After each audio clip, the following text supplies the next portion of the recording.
Hola, ¿qué tal? Esta vez les voy a contar la que para mí ha sido la experiencia más espeluznante y aterradora que me ha sucedido en mis años de servicio como infante de marina. Esta historia es completamente real y el miedo que sentí en esa ocasión fue algo tan extremo casi para llegar al nivel de ataque de pánico y shock nervioso. En esa ocasión hubo un compañero que perdió la vida y varios de nosotros sufrimos lesiones serias que pusieron en riesgo nuestra vida.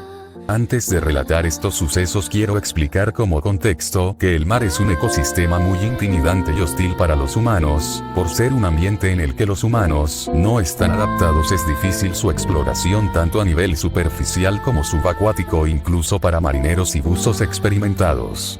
Yo siempre le he tenido un gran respeto al mar, ya que por experiencia sé cómo las condiciones climáticas, corrientes marinas, viento, turbulencia y visibilidad pueden cambiar repentinamente y a veces sin explicación aparente. Como me decía mi entrenador de buceo, el mar es un lugar traicionero, no le debes tener miedo pero sí respeto. Dentro del agua los humanos estamos tan indefensos que descendemos drásticamente en la cadena alimenticia. Quien no le tiene respeto al mar generalmente no vive para contarlo. Con el mar no se juega. Desde que entré al servicio de la Marina, muchos compañeros veteranos me han contado varias veces historias acerca de los guardianes de las profundidades. Según ellos, en las profundidades marinas existen seres o entes que cuidan las profundidades de la intrusión humana. A estas entidades no les gusta la presencia humana dentro del mar y muchos me aseguraban haberlos visto con forma humanoide cuando realizaban inmersiones profundas en el mar por debajo de los 40 metros. Yo siempre consideré estos relatos como fantasía o alucinaciones que sufrían los compañeros durante los entrenamientos de buceo debido a la narcosis por nitrógeno que se sufre al respirar aire comprimido y bucear a grandes profundidades. Pues bien, en el año 2013, mes de febrero, 20 HRS, el sitio de la inmersión era mar cercano a una isla ubicada a aproximadamente 80 km mar abierto al norte del puerto de Tuxpan, Veracruz. Yo era integrante de un equipo de buceo de la Infantería de Marina del Golfo de México. Éramos 6 parejas de buzos y la pareja de oficiales entrenadores expertos que supervisarían el entrenamiento. Nos encontrábamos en un barco usado para inmersiones de buceo junto con la tripulación del barco. Teníamos como misión realizar un ejercicio de entrenamiento sobre navegación nocturna subacuática en mar abierto. Continuará, segunda parte, final. Estando en la superficie del barco, todos los buzos nos colocamos nuestro equipo de respiración autónomo y demás equipo de buceo. Como íbamos a realizar una inmersión a una profundidad de 45 metros, nuestros tanques de buceo contenían aire enriquecido con helio, esto para minimizar los efectos de la narcosis por nitrógeno. No entraré en detalles técnicos de este gas. Todos llevábamos como única arma nuestros cuchillos, y como era un buceo nocturno usábamos linternas y barras de luz química para guiarnos y navegar en la oscuridad.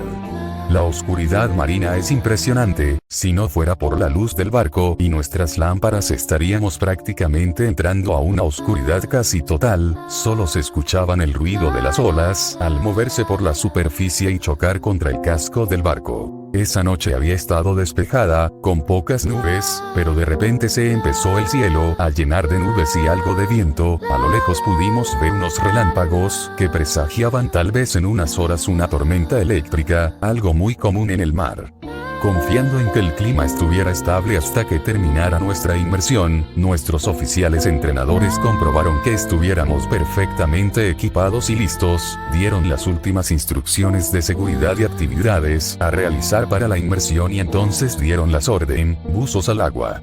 Todo el grupo inició el descenso controlado hasta la profundidad requerida para los ejercicios de navegación. Como en todo entrenamiento de buceo táctico, la embarcación quedaría sobre la superficie en espera de que ascendiéramos al terminar el entrenamiento. También por protocolo de seguridad, marinos de la tripulación del barco, por medio de una lancha, irían siguiéndonos en toda la trayectoria que siguiera el equipo ya estando sumergidos hasta la profundidad deseada.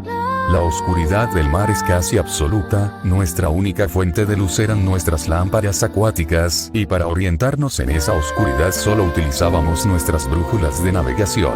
Aproximadamente 10 minutos después de haber iniciado la inmersión, revisamos nuestros profundímetros y la profundidad alcanzada eran ya los 30 metros, aún faltaban 15 metros más. Cuando de repente empezamos a ver luces que ascendían del fondo marino, los entrenadores se percataron de ello también e inmediatamente golpearon varias veces con su cuchillo sus tanques de aire para indicarnos que detuviéramos el descenso. Quiero aclarar que la única forma de comunicarse entre buzos en inmersiones nocturnas es por medio de señales de luz y sonidos hechos. Al chocar el cuchillo y los tanques metálicos de aire, el sonido se transfiere muy rápido y a mayor alcance en el agua que en el aire.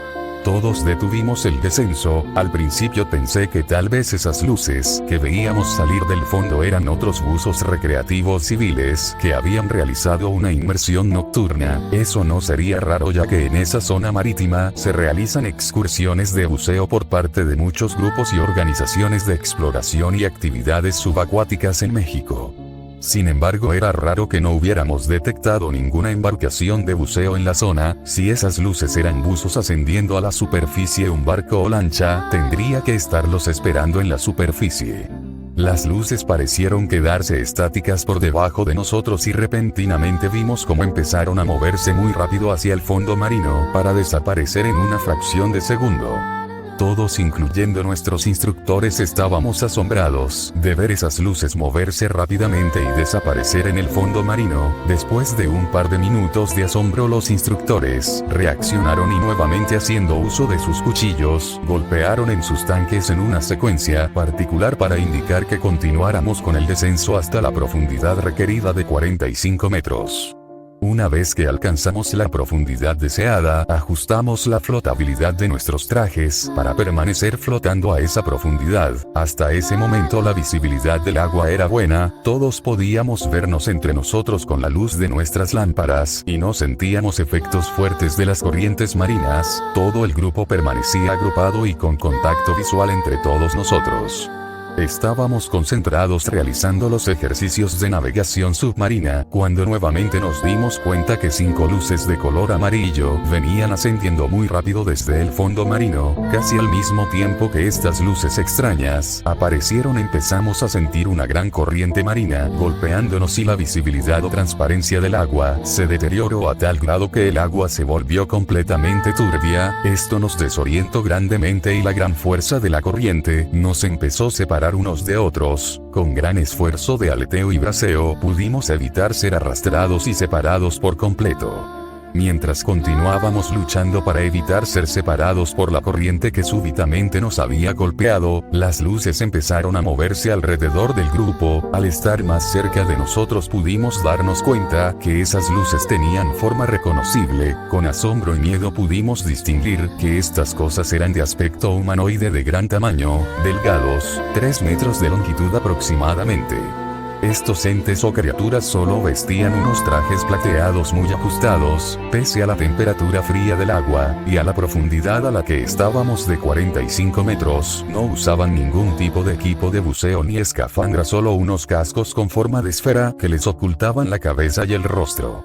Estas criaturas nos rodearon en forma de círculo y permanecieron flotando a nuestro alrededor. No percibimos que de sus cabezas, cubiertas por unos extraños cascos, salieran burbujas que indicaran algún tipo de respiración. De repente nuestros músculos quedaron paralizados, solo podíamos respirar, no podíamos movernos. La ansiedad y desesperación de no podernos mover empezó a cundir entre todos nosotros. Las criaturas humanoides que nos rodeaban y paralizaban empezaron a resplandecer al mismo tiempo y súbitamente desaparecieron en un instante delante de nuestra vista. Se desvanecieron. Casi al mismo tiempo que desaparecieron estas criaturas, una fuerza poderosa impulsó a todo el grupo desde las profundidades hacia la superficie. Con pánico sentíamos que íbamos subiendo muy rápidamente hacia la superficie, lo que significaba que no podíamos hacer las paradas de descompresión para eliminar de nuestra sangre la gran cantidad de nitrógeno disuelto por bucear a gran profundidad. Esto es mortal ya que ocasiona daño pulmonar, daño cerebral y la muerte. No pudimos evitar llegar a la superficie debido a esa extraña fuerza que nos golpeó de repente. Llegamos a la superficie casi al borde de la inconsciencia por efecto de la descompresión. Para nuestra fortuna, el barco de entrenamiento y la lancha guía nos ubicaron inmediatamente y procedieron sin tardanza a sacarnos del agua y suministrarnos oxígeno puro por medio de mascarillas. Todos estábamos mal físicamente, con problemas respiratorios, circulatorios y terribles dolores en las articulaciones articulaciones y el pecho. Ya estando en el barco perdí la conciencia y no supe más hasta que desperté en el Hospital Naval del puerto de Tuxpan. Cuando recuperé la conciencia estando en el hospital, me informaron que todos los miembros de mi equipo de buceo habíamos sufrido de aeroembolismo por el accidente de descompresión que sufrimos en esa inmersión. Inmediatamente después de ser rescatados del mar, fuimos trasladados a la base naval de Tuxpan y confinados de inmediato en una cámara hiperbárica de descompresión para eliminar todo el nitrógeno disuelto de nuestra sangre y tratar de revertir las secuelas del embolismo que sufrimos. Sin embargo, uno de nuestros compañeros no logró recuperarse ya que sufrió un aneurisma y murió por un derrame cerebral consecuencia del aeroembolismo y trauma de descompresión.